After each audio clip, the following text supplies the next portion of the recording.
손님, 추우셨죠? 따뜻할 때 맛있게 드세요. 준혁의 심장은 쿵 내려앉았습니다.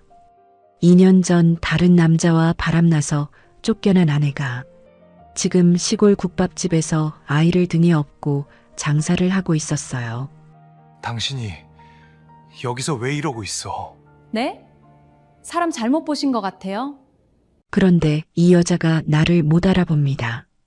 모른 척하는 게 아니에요. 진짜 모르는 눈이었어요.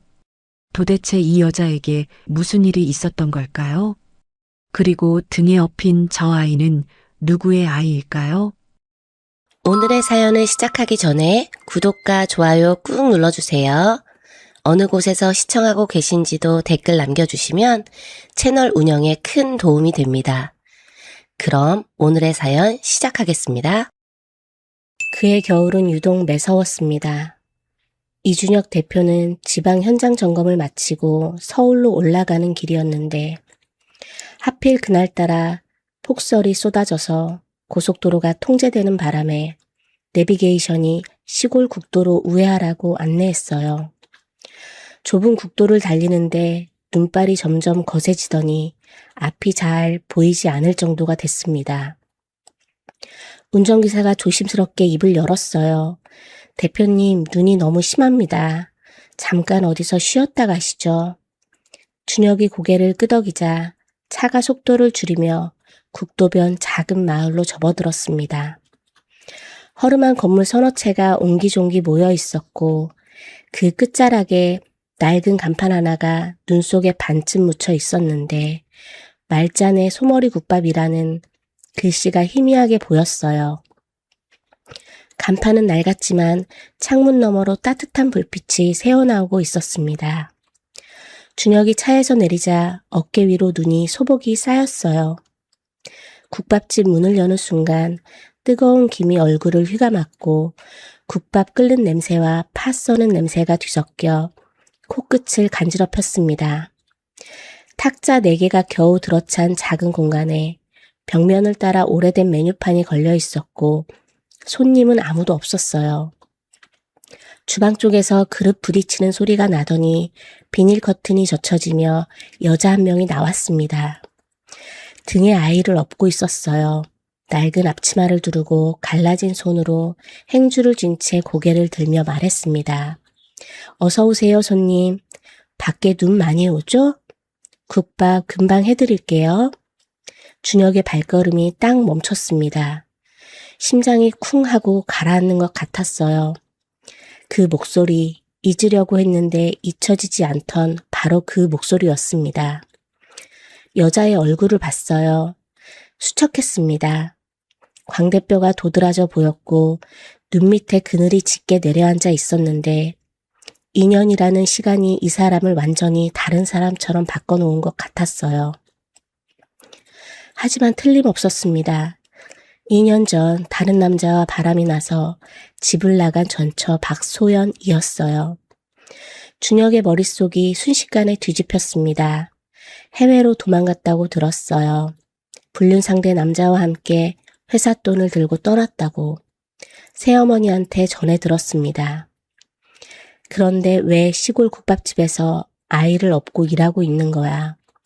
바람났으면 잘 살고 있어야 할 거 아니야. 왜 여기서 이런 꼴로 살고 있는 건데? 준혁은 복잡한 감정을 억누르며 구석자리에 앉았습니다. 소연이 주방으로 들어갔다가 잠시 뒤 양손으로 국밥 그릇을 조심스럽게 들고 나왔어요. 등에 업힌 아이가 잠결에 칭얼거리자 소연이 살짝 몸을 흔들어 아이를 달래면서 그릇을 탁자에 내려놓았습니다. 그 순간이었어요. 소연이 숟가락을 그릇 오른쪽에 가지런히 놓고 젓가락은 숟가락 위에 살짝 걸쳐서 손잡이가 손님 쪽을 향하도록 맞췄습니다. 준혁의 눈이 커졌어요. 신혼 때 소연이 밥상을 차릴 때마다 하던 버릇이었습니다. 숟가락은 항상 오른쪽에, 젓가락은 숟가락 위에 살짝 걸쳐서 바로 집을 수 있도록 놓은 것. 그때마다 준혁이 왜 꼭 그렇게 놓는 거냐고 놀리면 소연이 수줍게 웃으며 이렇게 놓으면 바로 집을 수 있으니까요. 라고 대답하곤 했어요. 사소한 버릇이었습니다. 하지만 2년 동안 어떤 식당에서도 어떤 사람한테서도 수저를 저렇게 놓는 걸 본 적이 없었어요. 소연이 웃으며 말했습니다. 천천히 드세요, 손님. 밝고 평범한 웃음이었어요.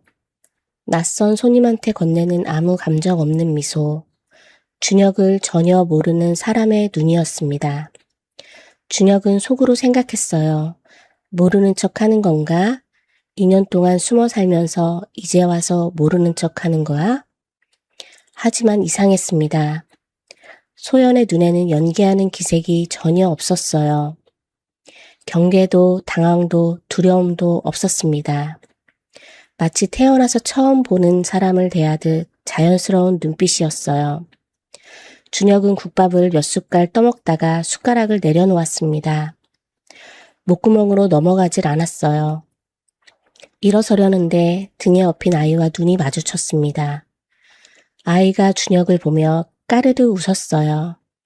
그 순간 준혁의 숨이 멎는 것 같았습니다. 아이의 눈매가 매일 아침 거울에서 보는 자기 눈과 똑같았어요. 저 아이는 누구 아이야? 설마. 준혁은 지갑에서 돈을 꺼내 탁자 위에 올려놓았습니다. 손님 거스름돈 드려야죠. 소연이 급히 나왔어요. 됐습니다. 준혁은 더 있으면 안 될 것 같았어요. 짧게 말하고 문을 열자 찬바람이 얼굴을 때렸습니다.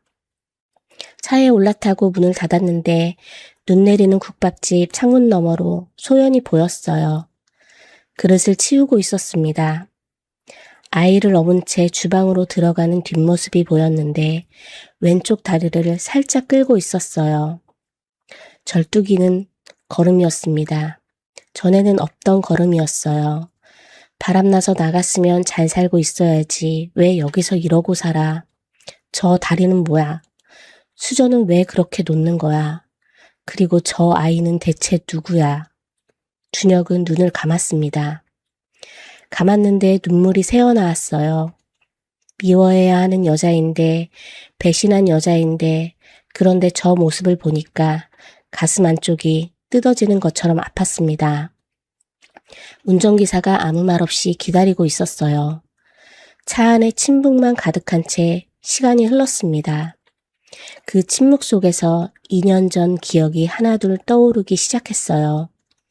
처음 만난 날, 늦은 밤, 사무실에 커피를 들고 나타났던 여자. 수줍게 웃던 그 얼굴이 눈앞에 아른거렸습니다. 3년 전 봄이었습니다. 준혁은 아버지 태호 회장에게서 준혁건설 경영을 넘겨받은 지 얼마 안 됐을 때였어요. 30살의 대표 자리에 앉았으니 주변의 기대도 컸지만 그만큼 어깨가 무거웠고 매일이 전쟁 같은 나날이었습니다. 그러다 보니 야근이 일상이 됐어요. 퇴근 시간이 지나도 사무실 불이 꺼지지 않는 날이 대부분이었고 밤 11시가 넘어서야 겨우 서류에서 눈을 떼는 게 준혁의 하루였습니다. 그날도 그랬어요. 밤 11시가 넘은 시각, 텅 빈 사무실에서 혼자 계약서를 검토하고 있었는데 문 앞에서 가벼운 노크 소리가 들렸습니다. 고개를 드니 처음 보는 젊은 여자가 서 있었어요. 단정한 블라우스에 종이컵 커피를 들고 있었는데 수줍은 표정으로 허리를 숙여 인사했습니다. 오늘 입사한 박소연이라고 합니다. 인수인계 받느라 늦었는데 불이 켜져 있길래 혹시나 해서요. 소연이 조심스럽게 커피를 내밀었어요. 준혁은 멍하니 커피를 받아들었습니다. 이 늦은 시간에 신입사원이 커피를 가져다 주다니 좀 의아하기도 했지만 따뜻한 커피가 손바닥에 닿으니 피로가 살짝 누그러지는 것 같았어요. 고맙습니다. 근데 앞으로는 이렇게 늦게까지 있지 마세요. 대표님도요. 소연이 작게 웃었어요. 순수하게 걱정하는 눈빛이었습니다. 그게 첫 만남이었어요. 처음엔 그냥 성실한 신입이라고만 생각했습니다. 그런데 소연은 다른 직원들과 좀 달랐어요. 준혁이 야근할 때면 어김없이 책상 한쪽에 간식이 올려져 있었고 힘든 표정으로 회의실에서 나오는 날이면 포스트잇에 짧은 글귀가 모니터 옆에 붙어 있곤 했습니다. 오늘도 수고하셨습니다. 라는 단순한 한 줄이었는데 그게 묘하게 마음에 남았어요.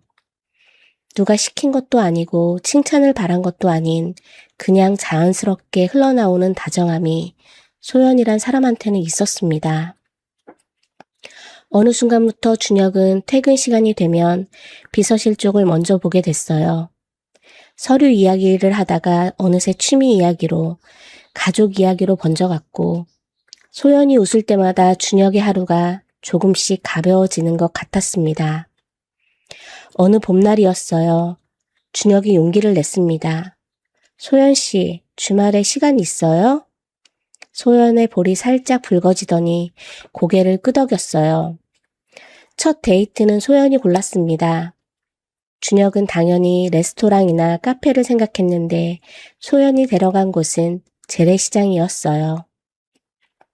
좁은 골목을 나란히 걸으며 어묵도 먹고 호떡도 사 먹고 시장 한복판에 있는 작은 국밥집에 마주 앉았습니다. 소연이 준혁의 국밥에 된장을 반 숟갈 풀어 넣었어요. 이렇게 먹으면 훨씬 맛있어요. 이게 뭐가 달라진다고. 준혁이 웃으며 한 숟갈 떴는데 정말 달랐습니다. 국물이 한결 깊어지고 감칠맛이 입안에 번졌어요. 어떻게 안 거야, 이거? 어렸을 때 아빠가 알려줬어요. 아빠가 막노동 끝나고 오면 저를 국밥집에 데려가줬거든요. 그때 아빠가 이렇게 넣어서 먹이는 걸 보고 배웠어요. 소연이 국밥을 호호 불며 한 입 떠먹었습니다. 국밥집이 제일 행복한 기억이에요. 준혁은 그 모습을 가만히 바라봤어요. 비싼 음식, 좋은 식당이 아니라 아버지와 함께 앉았던 국밥집이 가장 행복한 기억이라고 말하는 이 사람이 준혁에게는 어떤 보석보다 반짝여 보였습니다. 그날 이후로 둘의 시장 데이트가 시작됐어요. 퇴근하면 시장에 들러 장을 보고 국밥집에 나란히 앉아 밥을 먹고 좁은 골목을 어깨를 부딪히며 걸었습니다. 준혁이 소연에게 딸기를 골라주면 소연이 하나를 집어 준혁 입에 넣어줬고 둘 다 웃으며 시장을 빠져나왔어요. 사귄 지 꼭 1년째 되던 날이었습니다. 준혁이 소연 앞에 무릎을 꿇었어요. 나랑 결혼해 줄래? 소연의 눈에 눈물이 고였습니다. 대답 대신 고개를 끄덕이며 준혁을 끌어안았어요. 결혼식은 따뜻했습니다. 아버지 태호 회장이 소연의 손을 잡으며 환하게 웃었어요. 우리 집안에 온 걸 환영한다, 소연아. 어머니 명희도 소연을 끌어안으며 말했습니다. 예쁜 딸 얻었네. 우리 아들 잘 부탁해. 장인 박진우가 딸의 손을 잡고 버진노드를 걸었어요. 평생 막노동으로 딸 하나 키운 아버지의 손은 크고 거칠었지만 딸의 손을 잡은 그 손이 미세하게 떨리고 있었습니다. 눈물을 참으려는 듯 고개를 살짝 돌렸지만 볼 위로 흘러내리는 눈물은 숨길 수가 없었어요. 신혼생활은 꿈만 같았습니다. 소연은 매일 새벽같이 일어나 도시락 2개를 쌌어요. 나란히 출근하고 퇴근하면 손을 잡고 시장에 들렀습니다. 저녁마다 소연이 밥상을 차리면서 숟가락을 오른쪽에 젓가락을 숟가락 위에 살짝 걸쳐놓은 걸 보며 준혁이 울렸어요. 왜 꼭 그렇게 놓는 거야? 이렇게 놓으면 바로 집을 수 있으니까요. 소연이 수줍게 웃었습니다. 밤이면 소연은 다이어리를 펼쳐 그날 있었던 일을 적었어요. 어릴 때부터 써온 낡은 다이어리였습니다. 첫 장에는 어린 소연의 빼뚤빼뚤한 글씨가 적혀 있었어요. 언젠가 행복해지자, 소연아. 소연은 그 밑에 새로운 글을 더했습니다. 행복해졌다, 정말로. 그런데 행복은 오래가지 못했어요. 결혼한 지 6개월쯤 됐을 때 어머니 명희가 갑자기 쓰러지셨습니다. 병원 복도에서 준혁이 주저앉았어요. 소연이 아무 말 없이 옆에 앉아 준혁의 손을 꼭 잡아줬습니다.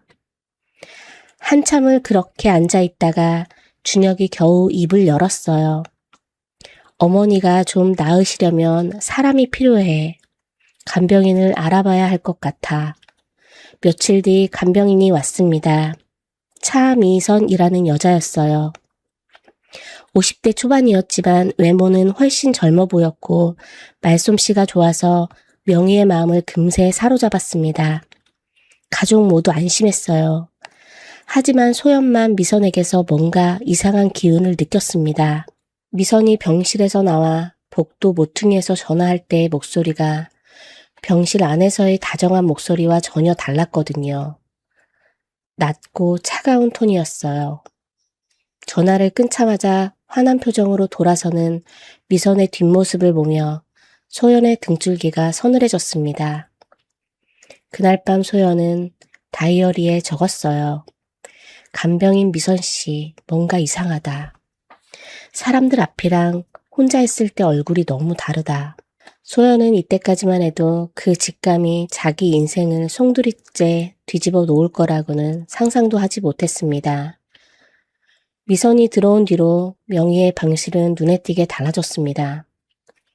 침대 시트는 매일 새 것으로 바뀌었고 명희가 좋아하는 꽃이 화병에 꽂혀 있었으며 식사 시간에는 직접 죽을 끓여 한 숟갈씩 떠먹여 줬어요.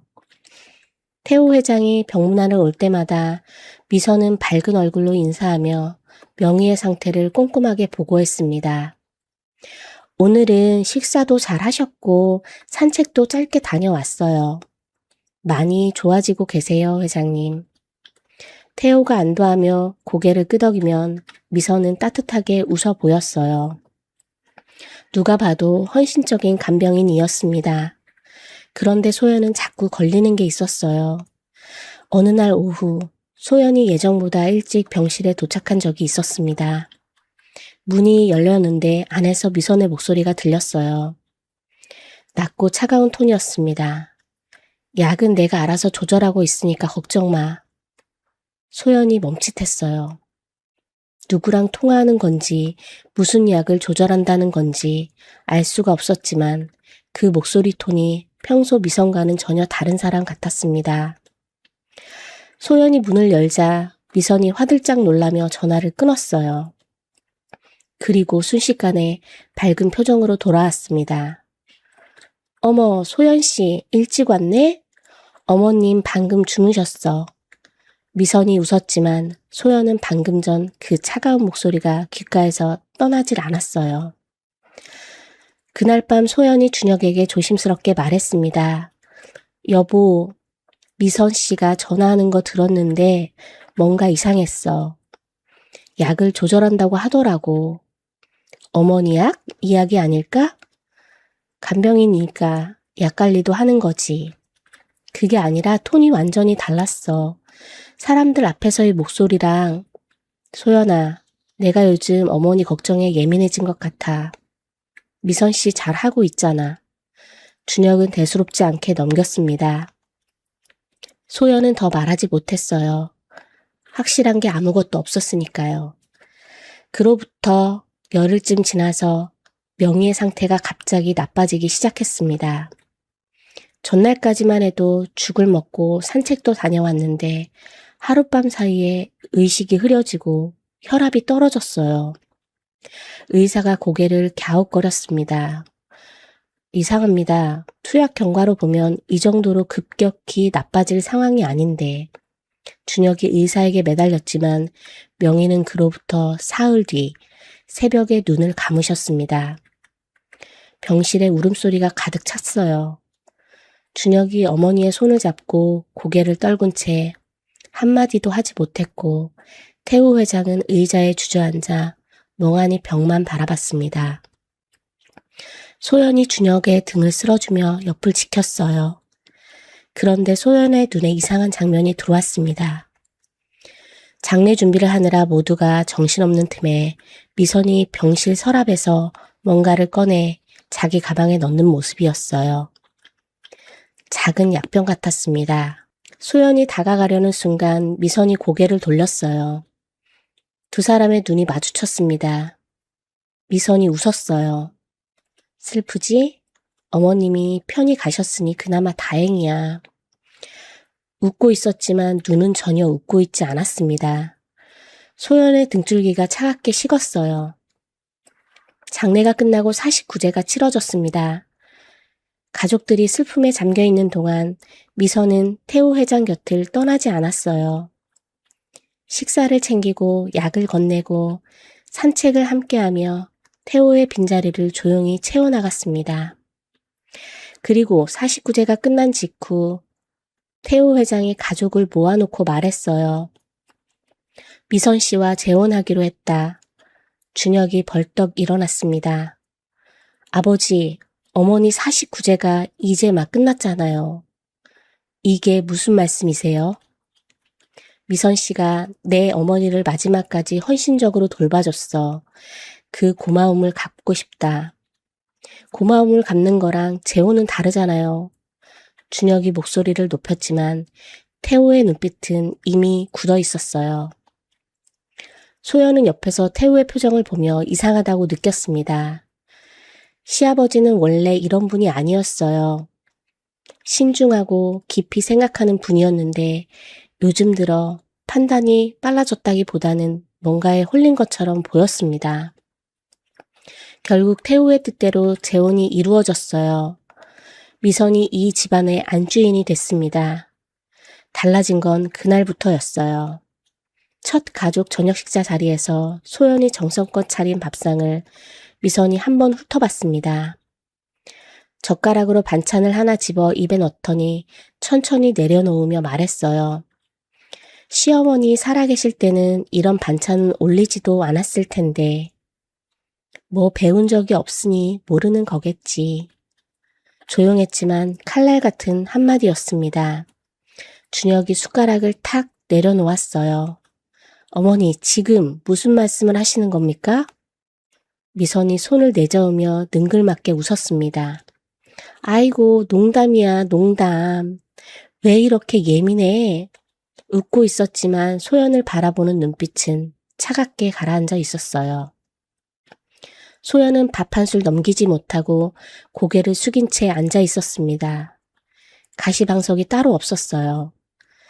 그날 이후로 미선의 압박은 은밀하고 집요하게 계속됐습니다. 손님이 왔을 때 소연의 집안을 은근히 깎아내리거나 우리 며느리가 워낙 살림을 모르는 집에서 자라서 라며 웃어넘기는 말들이 쌓여갔어요. 준혁 앞에서는 항상 다정한 새어머니였지만 둘만 있을 때의 미선은 전혀 다른 사람이었습니다. 그리고 미선에게는 또 하나의 얼굴이 있었어요. 어느 밤 태호 회장이 잠든 뒤 미선이 서재에서 전화를 걸었습니다. 상대는 준혁건설 경영지원실장 정태웅이었어요. 자금 이체 확인했어? 네, 이번 달도 깨끗하게 넘어갔습니다. 좋아. 그리고 회장님 약은 내가 계속 관리할 테니까 당신은 서류 쪽만 신경 써. 알겠습니다. 전화를 끊은 미선의 입꼬리가 올라갔어요. 차갑고 계산적인 미소였습니다. 미선과 태웅은 오래전부터 이어진 내연 관계였어요. 미선이 간병인으로 이 집안에 들어온 것도 태호에게 접근해 재혼한 것도 처음부터 계획된 일이었습니다. 둘의 목적은 하나였어요. 준혁건설의 돈. 미선이 안주인 자리를 차지하고 태웅이 재물을 관리하며 둘이 함께 비자금을 빼돌리는 구조를 만들어 놓은 겁니다. 페이퍼 컴퍼니를 세우고 허위 계약서를 만들고 태우 회장의 서명을 위조하여 매달 수억 원씩 빼돌리기 시작했어요. 그리고 태우 회장에게도 손을 댔습니다. 미선이 매일 챙기는 건강보조제 안에 미량의 약물이 섞여 있었어요. 한 번에 쓰러지는 게 아니라 서서히 판단력을 흐리게 만드는 종류의 것이었습니다. 태우는 점점 멍해지고 기억이 흐려지고 사소한 결정도 미선에게 의지하게 됐어요. 미선이 태웅에게 말했습니다.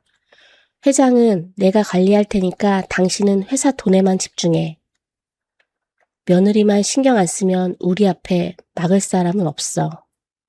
태웅이 고개를 끄덕였어요. 며느리가 좀 걱정이긴 합니다. 눈치가 빠른 편이라. 미선이 웃었습니다. 걱정 마. 저런 애는 내가 다룰 수 있어. 하지만 미선은 몰랐습니다. 소연이 이미 무언가를 눈치채고 시작했다는 걸요. 미선이 안주인이 된 뒤로도 소연은 태우 회장의 특별 비서 업무를 계속하고 있었습니다. 회장 일정을 관리하고 서류를 정리하고 회의를 준비하는 일이었어요. 미선의 따가운 눈총이 신경 쓰였지만 소연은 꾹 참고 맡은 일에 집중했습니다. 그런데 그날 오후 평소와 다른 일이 생겼어요.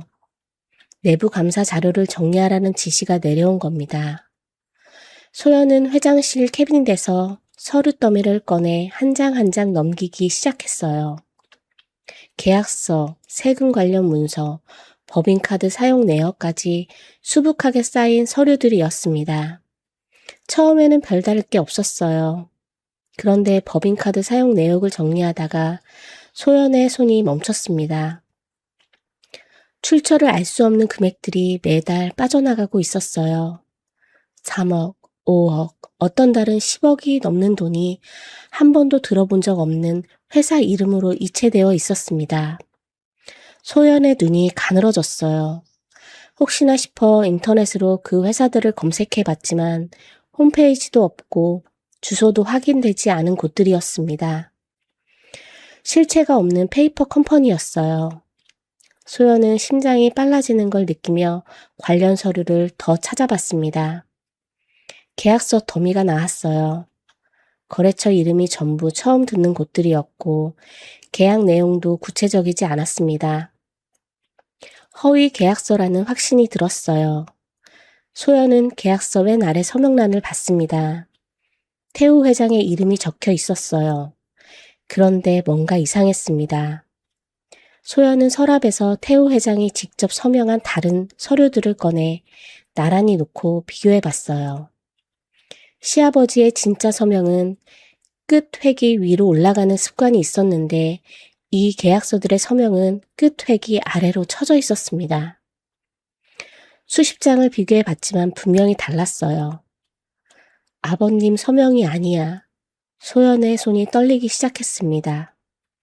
누군가 태우 회장의 서명을 위조해서 회사 돈을 빼돌리고 있는 거였어요. 총액을 대충 합산해 보니 100억이 훌쩍 넘었습니다. 소연은 주위를 둘러봤어요. 아무도 없었습니다. 떨리는 손으로 USB를 꺼내 관련 파일들을 복사하기 시작했어요. 마우스를 잡은 손에 땀이 배어 미끄러졌지만 멈추지 않았습니다. 복사를 마친 소연은 USB를 주머니 깊숙이 넣고 자리를 정리했어요. 그리고 대학 시절 선배 중에 경찰 출신으로 필적감정 자격증을 딴 사람이 있었는데 그 선배에게 서류 사진을 보내 감정을 의뢰했습니다. 며칠 뒤 답변이 왔어요. 전화기 너머로 선배의 목소리가 심각하게 가라앉아 있었습니다. 소연아, 네가 보낸 서류 봤어. 이거 위조 확률 100%야. 필체가 아예 달라. 정말이야? 이건 범죄야. 경찰에 신고해야 해. 소연은 전화를 끊고 한참을 멍하니 앉아 있었어요. 머릿속이 복잡했습니다. 누가 이런 짓을 한 걸까? 시아버지 서명을 위조할 수 있는 사람이 회사 안에 누가 있을까? 비자금만으로도 충격이었는데 그로부터 며칠 뒤 소연은 더 큰 비밀을 목격하게 됩니다. 그날은 야근이 늦어진 밤이었어요. 서류 정리를 마치고 퇴근하려는데 회장 별실 쪽 복도에서 인기척이 났습니다. 시간은 밤 11시가 넘어 있었어요. 이 시간에 누가 별실에 있는 거지? 소연은 발소리를 죽이고 복도를 걸어갔습니다. 별실 문이 반쯤 열려 있었어요. 안에서 목소리가 새어나왔습니다. 소연이 문틈으로 안을 봤어요. 그리고 그 자리에서 얼어붙었습니다. 미선과 태웅이 포옹하고 있었어요. 업무 관계로 볼 수 없는 자세였습니다. 미선이 태웅의 어깨에 기대며 말했어요. 이번 달 자금 이체 확인했어? 네, 깨끗하게 처리했습니다. 이번에도 문제 없어요. 잘했어. 회장님 쪽은 내가 계속 관리하고 있으니까 당신은 서류만 신경 써. 미선이 웃었습니다. 사람들 앞에서 보여주던 품격 있는 사모님의 웃음이 아니었어요. 소연이 알던 미선의 얼굴이 아닌 완전히 다른 사람의 얼굴이었습니다. 소연의 심장이 미친 듯이 뛰었어요. 비자금을 빼돌린 게 이 두 사람이었구나. 시아버지 서명을 위조한 것도 페이퍼 컴퍼니를 만든 것도 전부 그리고 둘이 연인 사이라니. 소연은 떨리는 손으로 주머니에서 휴대폰을 꺼냈습니다. 카메라를 켜고 문틈 사이로 조심스럽게 촬영했어요. 두 사람이 포옹하고 있는 장면, 대화하는 장면을 찍고 녹음 버튼도 눌렀습니다. 심장이 터질 것 같았지만 꼭 참고 녹음을 계속했어요.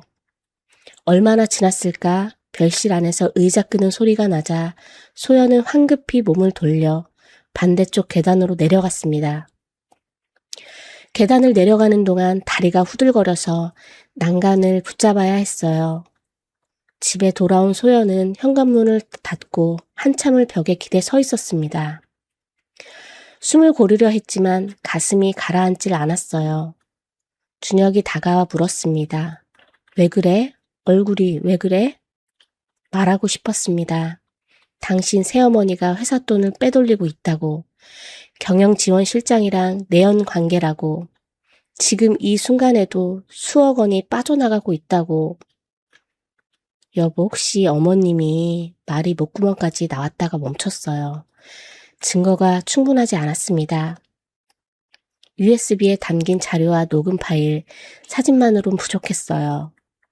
새 어머니와 회사 임원의 불륜의 비자금 횡령이라니 자칫 잘못하면 오히려 소연만 이상한 사람이 될 수 있었습니다.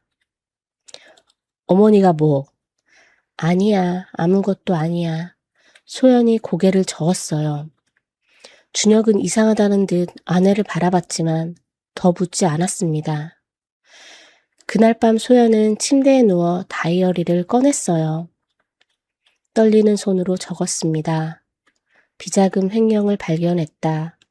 위조된 서명, 페이퍼 컴퍼니, 미성과 태웅의 관계까지 증거를 더 모아야 한다. 확실하게 준비해서 절대 빠져나갈 수 없게 만들어야 한다. 우리 가정을 지켜야 해. 내가 지켜야 해. 소연은 다이어리를 덮고 천장을 바라봤습니다. 무섭기도 하고 막막하기도 했지만 이대로 두면 안 된다는 확신이 가슴 안에서 단단하게 자리를 잡아가고 있었어요. 그런데 소연은 몰랐습니다. 회장실 천장 구석에 달린 CCTV가 소연이 USB에 파일을 복사하는 장면을 고스란히 찍어두고 있었다는 걸요. 그리고 별실 앞 복도에서 휴대폰을 들고 있던 모습까지. 그날 밤 태웅이 보안실에서 CCTV 영상을 확인하고 미선에게 전화를 걸었습니다. 사모님 보고 드릴 게 있습니다. 뭔데? 며느리가 회장실 컴퓨터에서 USB로 뭔가 복사했습니다. 그리고 어젯밤 별실 앞에서 휴대폰을 들고 있는 것도 찍혔어요. 전화기 너머로 침묵이 흘렀습니다. 그리고 미선의 목소리가 낮게 깔렸어요. 그래? 이제 끝내야겠네? 더 늦기 전에. 그날 밤 이후 시어머니 미선과 경영지원실장 태웅은 빠르게 움직이기 시작했습니다. 다음 날 아침 미선이 태웅을 자기 방으로 불러들이더니 문을 잠그고 블라인드까지 내렸어요. 며느리한테 다 뒤집어 씌워. 우리가 한 거 전부. 가능할까요? 가능하게 만들어. 그의 명의로 계좌 만들고 서명도 위조해. 네가 못할 게 뭐 있어. 태웅이 고개를 끄덕였습니다. 그날부터 조작이 시작됐어요. 먼저 횡령 누명이었습니다. 태웅은 소연 명의로 비밀 계좌를 개설하고 인감 도장을 복제하고 서명을 위조해서 회사 돈이 소연의 계좌로 흘러간 것처럼 서류를 꾸몄어요. 허위 계약서에도 소연의 이름을 집어넣어 마치 소연이 직접 페이퍼 컴퍼니를 만들어 횡령한 것처럼 치밀하게 짜맞춘 겁니다. 그 다음은 불륜 유명이었어요. 태웅이 남자를 한 명 고용했어요. 소연이 며칠 전 산부인과에 임신 확인을 하러 간 날이었는데 그날 같은 건물에 그 남자를 보내 출입하게 만들었습니다. 건물 CCTV 영상을 편집해서 소연과 남자가 나란히 들어가는 것처럼 만들었고 호텔 로비 영상도 합성해서 소연이 그 남자와 호텔에서 만나는 것처럼 꾸몄어요. 거기에 소연의 휴대폰까지 손을 댔습니다. 소연이 잠든 사이에 태웅의 부하가 휴대폰을 몰래 가져가서 가짜 메신저 대화를 심어 놓았어요. 소연이 다른 남자와 연락을 주고받은 것처럼 만든 뒤 캡처를 해두고 원본 대화는 삭제한 겁니다. 그리고 소연의 USB도 빈 것으로 바꿔치기 했어요. 모든 준비가 끝나자 미선이 웃었습니다. 이 정도면 충분하겠지? 본인이 와도 빠져나갈 수 없을 겁니다. 며칠 뒤 회사 내부방에 익명의 글이 올라왔습니다. 회장님 특별비서 박소연, 횡령 및 불륜 의혹. 첨부된 건 소연 명의 비자금 계좌 내역, 위조된 서류, 합성된 호텔 사진, 메신저 캡처였어요. 회사가 발칵 뒤집혔습니다. 직원들 사이에 수군거림이 퍼졌어요. 소연은 아무것도 모른 채 출근했다가 싸늘한 시선들과 마주쳤습니다. 평소에 인사하던 직원들이 고개를 돌렸고 복도에서 마주치면 눈을 피했어요. 뭔가 이상하다는 걸 느낀 순간 비서실에서 연락이 왔습니다. 박소연 씨, 긴급 이사회에 참석해 주세요. 이사회 회의실 문을 열자 이사들이 모두 자리에 앉아 있었어요. 정면에는 시어머니 미선이 앉아 있었습니다. 그리고 대형 스크린에 뭔가가 띄워져 있었어요. 소연 명의 비자금 계좌, 위조된 서명이 담긴 서류들, 호텔에서 남자와 만나는 합성사진, 메신저 캡처까지. 소연의 얼굴이 하얗게 질렸습니다. 이게 다 뭡니까? 소연의 목소리가 떨렸어요. 시어머니 미선이 차갑게 말했습니다. 네가 한 짓이잖아. 회사 돈 빼돌리고 남자까지 만나고. 저 계좌 제 거 아니에요. 저 사진도 합성이에요. 소연이 소리쳤지만 이사들의 표정은 냉담했어요. 서명이랑 인감이 일치하는데요. 계좌 개설 서류에 본인 신분증 사본도 있습니다. 소연은 가방에서 USB를 꺼냈습니다. 저도 증거가 있어요. 여기 다 담아뒀어요. 이거 보시면 진짜 누가 횡령했는지 알 수 있어요. 소연이 떨리는 손으로 회의실 컴퓨터에 USB를 꽂았어요. 파일이 열렸습니다. 그런데 소연의 얼굴이 하얗게 굳었어요. 텅 비어 있었습니다. 폴더를 하나하나 열어봤지만 아무것도 없었어요. 누군가 USB를 바꿔치기 한 겁니다. 뭐가 있다고요? 아무것도 없잖아. 시어머니 미선이 비웃었어요. 이사들이 수군거렸습니다. 그때 회의실 문이 열렸어요. 준혁이 들어왔습니다. 소연은 남편을 보자마자 달려갔어요. 준혁의 소매를 붙잡았습니다. 나 안 했어. 이거 전부 조작이야. 누가 USB를 바꿔치기 한 거야. 그리고 나 임신했어. 당신 아이야. 한 번만 믿어줘. 준혁은 아무 말 없이 스크린을 바라봤습니다. 사진, 계좌, 영상, 메신저 캡처. 어느 것 하나 빠져나갈 구멍이 없어 보이는 증거들이었어요. 정말 네가 안 한 거야? 준혁의 목소리가 낮게 가라앉아 있었습니다. 당연하지. 내가 왜 이런 짓을 해. 소연의 눈에서 눈물이 쏟아졌어요. 시어머니 미선이 끼어들었습니다. 임신이라면서 그 남자 아이 아닐까? 검사라도 해볼까? 소연이 미선을 바라봤습니다. 미선의 눈이 웃고 있었어요. 입꼬리만 올라간 차갑고 계산된 웃음이었습니다. 그 순간 소연은 깨달았어요. 이 모든 게 이 여자가 꾸민 거라는 걸. 하지만 증거가 없었습니다. USB는 비어 있었고 녹음 파일과 사진은 휴대폰에 남아있지만 이 자리에서 꺼내봤자 아무도 믿어주지 않을 분위기였어요. 준혁이 소연에게서 시선을 거뒀습니다. 그리고 입을 열었어요. 정리하겠습니다. 소연은 그 한마디를 듣고 무릎에서 힘이 빠졌습니다. 여보, 한 번만 믿어줘. 한 번만. 소연이 준혁의 소매를 붙잡았어요. 준혁이 그 손을 뿌리쳤습니다. 돌아보지 않았어요. 그 뒷모습이 회의실 문 너머로 사라지는 걸 소연은 바닥에 주저앉은 채 바라봤습니다. 회의실에 남은 사람들이 하나둘 자리에서 일어나 나갔어요. 시어머니 미선이 마지막으로 소연 옆을 지나가며 낮은 목소리로 말했습니다. 3일 안에 짐 싸서 나가. 소연은 대답할 수가 없었어요. 목소리가 나오지 않았습니다. 텅 빈 회의실 바닥에 앉아 소연은 한참을 울었습니다. 아무도 돌아보지 않았어요. 믿었던 남편마저 등을 돌린 순간이었습니다.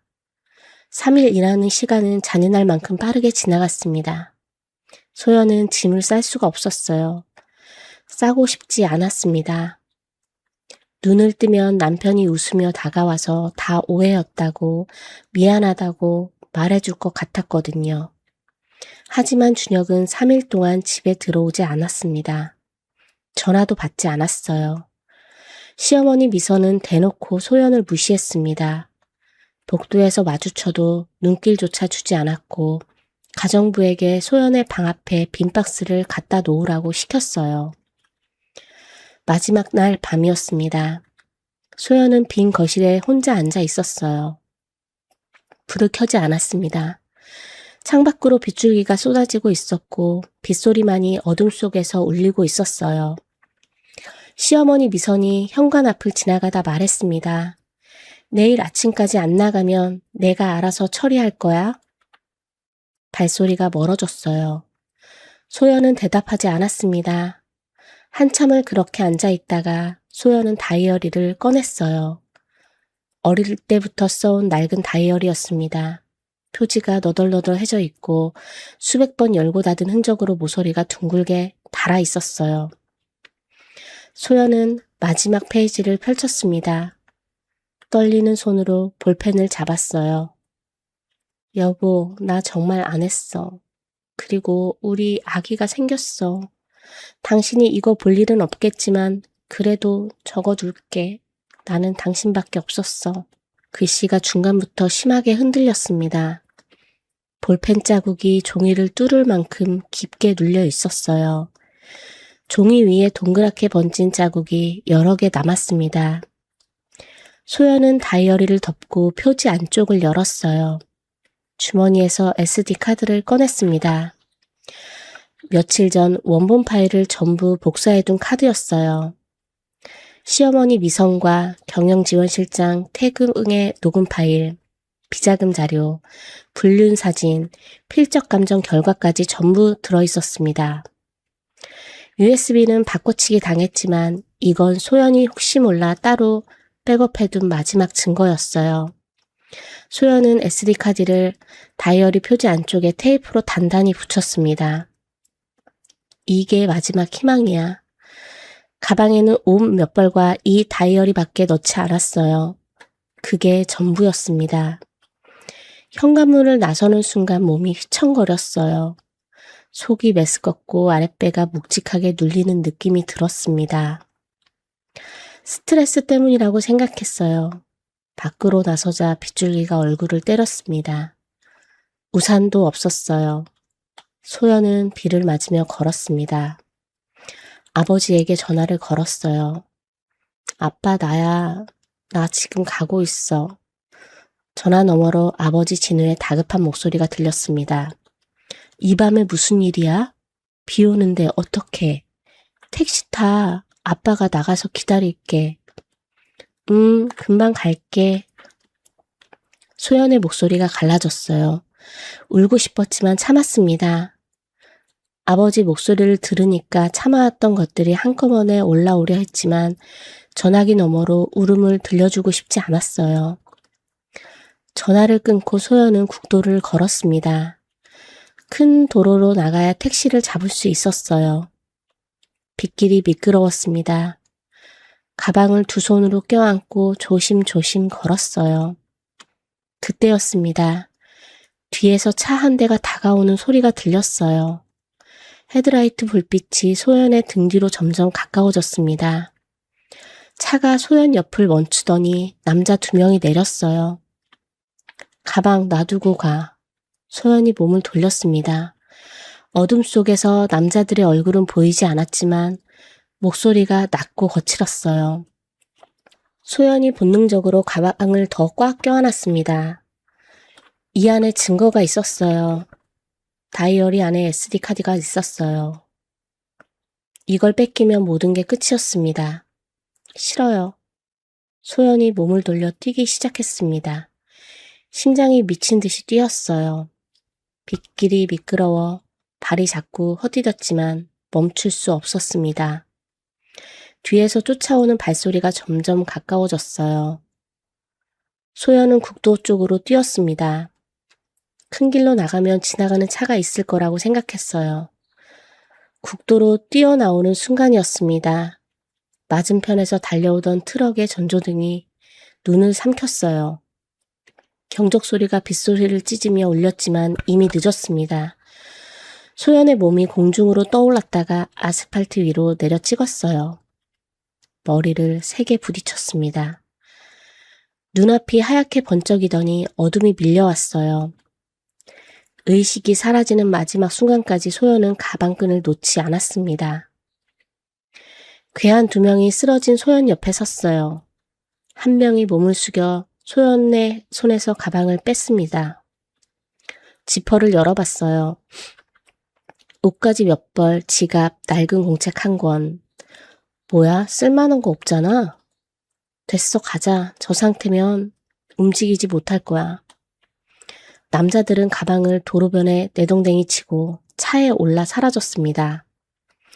빗줄기가 더 거세졌어요. 소연은 국도 한가운데 쓰러진 채 미동도 하지 않았습니다. 빗물이 얼굴 위로 흘러내렸고 피가 머리카락 사이로 번져나갔어요. 도로변에 내팽개쳐진 가방에서 낡은 다이어리가 반쯤 빠져나와 빗물에 젖어가고 있었습니다.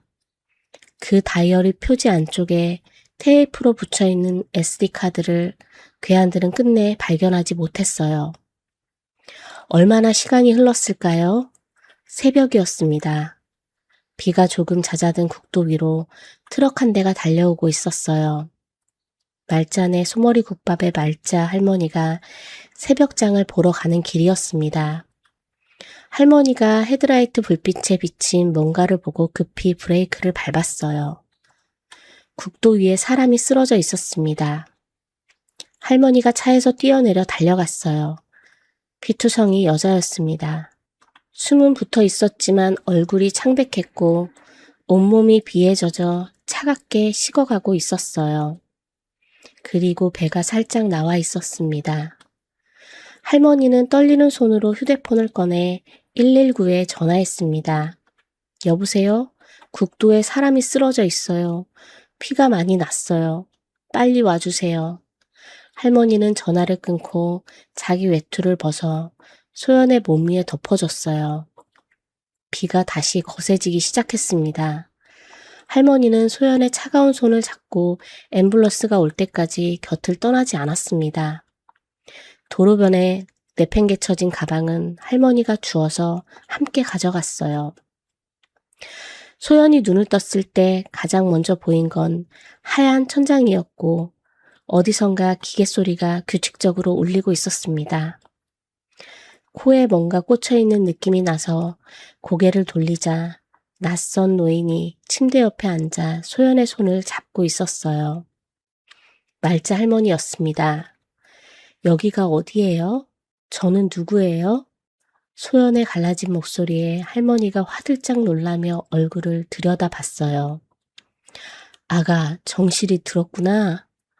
여기 병원이야. 네가 길에 쓰러져 있었어. 저는요, 제 이름이 뭐예요?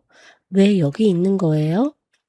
소연의 눈에 두려움이 차오르기 시작했는데 자기 이름도 어디서 왔는지도 왜 병원에 누워 있는지도 아무것도 떠오르지 않는 게 보였습니다. 의사가 달려와 검사를 마친 뒤 할머니를 복도로 불러내 설명했어요. 머리를 심하게 부딪히면서 뇌가 손상됐고 극심한 트라우마가 겹치면서 뇌가 스스로 기억을 차단한 것으로 보입니다. 회복될 수도 있고 평생 이대로일 수도 있어요.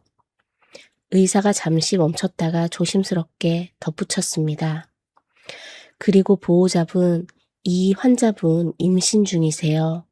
3개월이고 사고 충격에도 태아는 다행히 괜찮습니다. 할머니의 눈이 휘둥그레졌어요.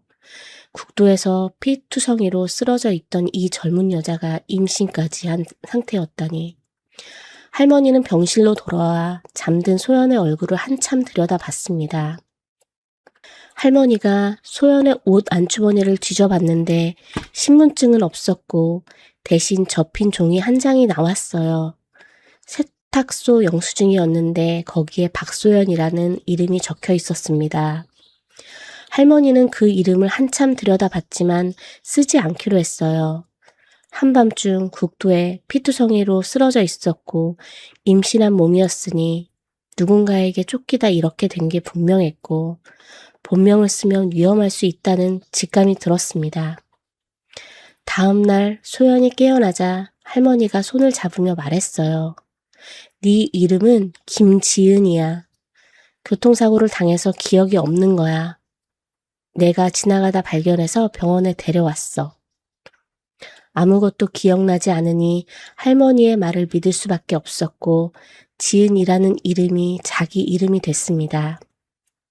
할머니는 누구세요? 나는 국밥집 하는 사람이야. 말자라고 해. 갈 데 없으면 우리 집에 가자. 밥은 먹여줄 수 있어. 할머니가 지은의 손을 꼭 잡았어요. 태어난 지은을 할머니가 국밥집으로 데려갔습니다. 시골 국도변에 있는 작은 국밥집이었는데 처음엔 아무것도 할 수가 없었어요. 기억이 없으니 뭘 할 줄 아는 것도 없었고 커지는 배 때문에 몸도 무거웠습니다. 할머니가 하나부터 10까지 가르쳐줬어요. 사골 고는 법, 파 써는 법, 국밥 말아내는 법, 손님 상 차리는 법까지 마치 어린 딸한테 가르치듯 천천히 알려줬습니다. 지은은 서툴렀지만 성실했어요. 시키는 것보다 더 하려고 했고 틀리면 몇 번이고 다시 했습니다. 할머니가 가끔 혼잣말처럼 중얼거렸어요. 참 착한 애야. 이렇게 착한 애한테 무슨 일이 있었던 거야. 달이 지나면서 지은의 배가 눈에 띄게 불러왔고 할머니가 읍내 산부인과에 데려가 검진을 받게 했습니다. 의사가 초음파를 보여주며 건강한 아이라고 말했는데 지은은 화면에 비친 작은 심장 소리를 들으며 이유 없이 눈물이 났어요. 왜 우는지 자신도 몰랐지만 이 아이만은 놓으면 안 된다는 생각이 온몸에 번졌습니다. 7개월 만에 아이가 태어났어요. 미숙아였습니다. 작은 몸이 인큐베이터 안에 누워 있었고 지은은 유리창 너머로 아이를 바라보며 두 손을 모았어요. 며칠 뒤 아이가 인큐베이터에서 나와 처음으로 지은의 품에 안겼을 때 작고 가벼운 몸이 가슴 위에 놓이는 순간 지은은 소리 없이 울었습니다. 왜 이렇게 가슴이 아픈 건지, 왜 이 아이를 안으면 세상 전부를 아는 것 같은 건지 알 수 없었지만 한참을 놓지 않았어요. 그 뒤로 2년이 흘렀습니다. 지은은 매일 새벽 4시에 일어나 할머니 옆에서 소머리 국밥 육수 끓이는 걸 도왔어요. 처음엔 사골 고는 불 조절도 못했던 지은이 2년이 지나자 혼자서 육수를 내리고 국밥을 말아내고 손님상을 차릴 수 있게 됐습니다. 아이를 등에 업고 국밥을 날랐고 무거운 가스통도 혼자 옮겼고 장을 보러 읍내까지 걸어갔다가 짐을 지고 돌아왔어요. 아이가 밤에 열이 나면 업고 뛰어서 읍내 병원까지 갔는데 미숙아로 태어난 아이라 몸이 약해서 약값이 만만치 않았지만 지은은 한 번도 힘들다는 소리를 하지 않았습니다. 날짜 할머니가 가끔 안쓰러운 표정으로 물었어요. 지은아, 힘들지 않아? 괜찮아요, 할머니. 이 정도는요. 지은이 웃었는데 해맑은 웃음이었어요. 기억을 잃었는데도 이 여자에게는 웃음이 남아 있었습니다. 그런데 밤이 되면 달랐어요. 지은은 아이를 재우고 나면 잠꼬대를 했는데 매일 밤 같은 말이었습니다. 아니에요. 믿어주세요. 제발. 할머니가 그 소리를 들을 때마다 가슴이 쓰렸어요. 기억은 없는데 몸이 기억하고 있는 거였습니다. 이 아가씨한테 무슨 억울한 일이 있었는지 내가 지운 기억을 몸이 놓지 못하고 매일 밤 되뇌고 있었어요. 할머니는 소연의 가방을 장롱 깊숙이 보관하고 있었습니다. 안에 낡은 다이어리가 들었는데 할머니는 남의 물건을 열어보진 않았어요. 다만 언젠가 이 아가씨의 기억이 돌아오면 돌려줘야 한다고 생각하며 곱게 보관해 뒀습니다. 다이어리 표지 안쪽에 테이프로 붙어있는 SD카드의 존재를 할머니는 알지 못했어요. 한편 서울에서는 전혀 다른 이야기가 흘러가고 있었습니다. 소연이 쫓겨나고 며칠 뒤 시어머니 미선이 준혁에게 말했어요. 소연이가 그 남자랑 해외로 떠났다더라.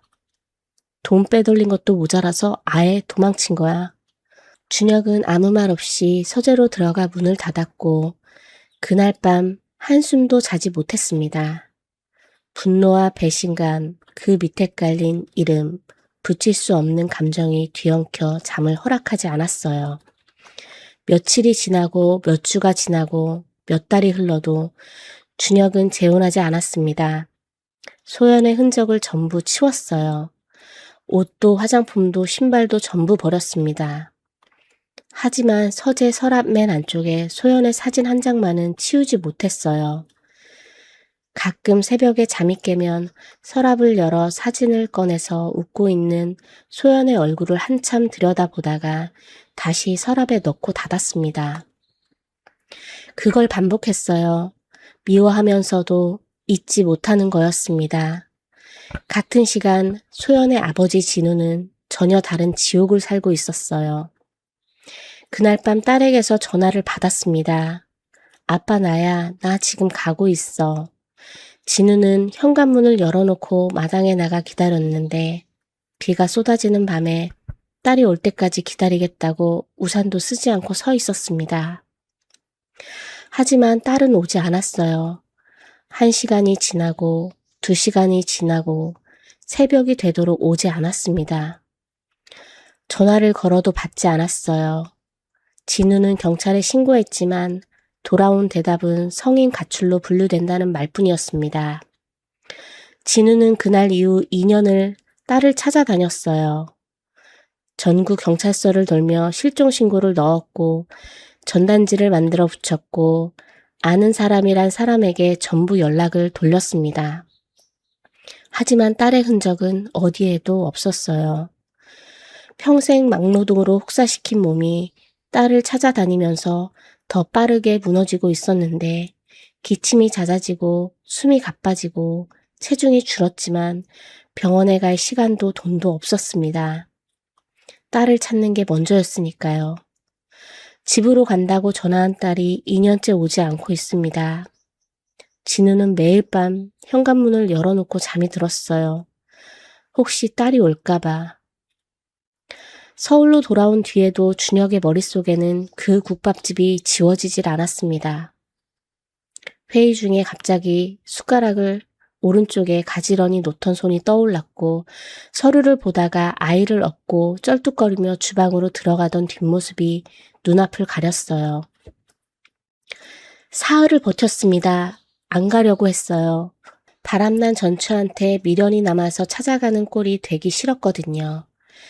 하지만 사흘째 되는 날 새벽에 결국 차에 올라탔는데 자기한테도 이유를 설명할 수 없었어요. 바람났으면 잘 살고 있어야 할 여자가 왜 시골 국밥집에서 저러고 사는 건지, 나를 진짜 모르는 건지, 저 아이는 대체 누구 아이인지, 그걸 확인하지 않으면 안 될 것 같았습니다.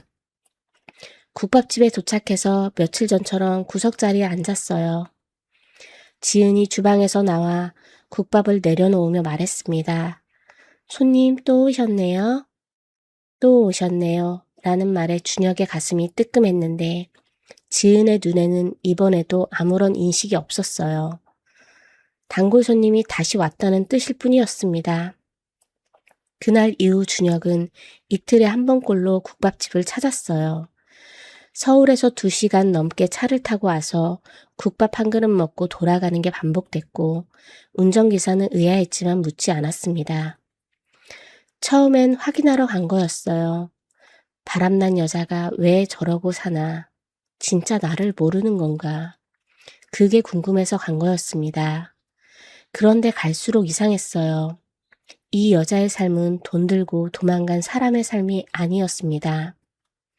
새벽 4시부터 불이 켜지는 국밥집에서 하루 종일 일하고 아이가 밤에 열이 나면 업고 뛰어서 읍내 병원까지 가고 무거운 가스통을 혼자 옮기다 넘어져도 일으켜주는 사람 없이 스스로 일어나는 모습을 준혁은 매번 지켜봤어요.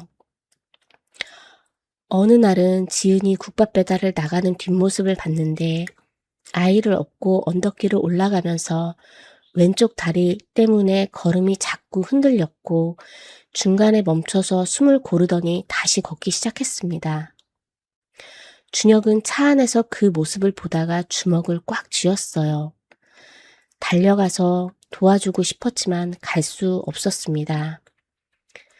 지은은 준혁을 모르니까, 모르는 남자가 갑자기 달려오면 이상하니까, 그래서 그냥 앉아서 봐야만 했어요. 며칠째 계속 오는 주혁을 말자 할머니가 눈여겨 보더니 어느 날 점심이 지나고 손님이 빠진 시간에 준혁 맞은편에 앉았습니다.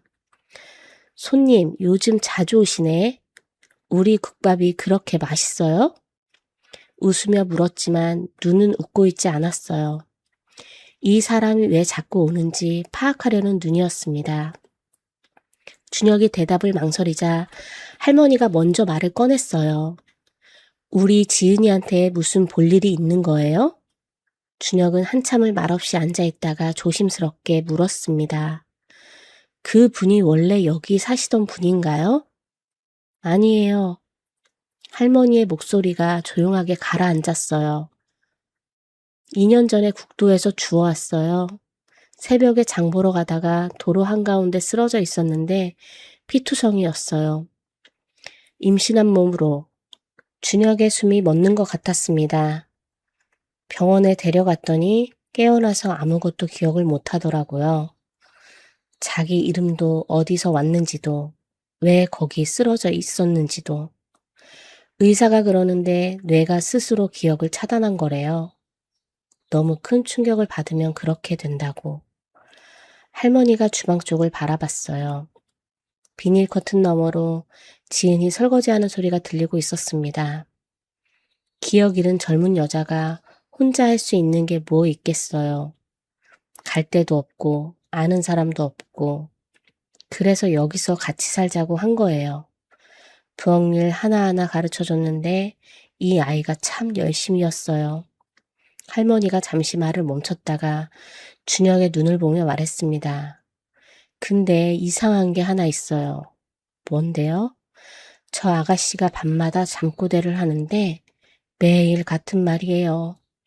준혁의 등줄기가 곧아졌습니다. 할머니가 천천히 입을 열었어요.